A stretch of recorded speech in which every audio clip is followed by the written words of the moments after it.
Kuya, parang hindi ko po kaya na sila Shubi po yung nominate or si Shubi po.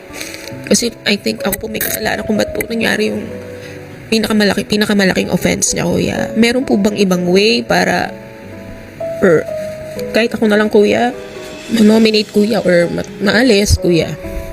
Kuya, kasi kilala ko naman po kasi Shubi, kuya. Higaga po yan, and sobrang na-feel ko po talaga yung care niya. Nag-alala siya sa akin. Nung nga po nung game night nga po na medyo sumobra po sa nawala po ng control, nalasing po. Shubi! Shubi, yung lapil mo! And tingin ko po ako po may kasalanan, kuya, and I think ako po dapat, kuya, ang nasa posisyon niya, kuya. Ang bagay na ito, Clarice, ay pinag-isipan ko ng mabuti.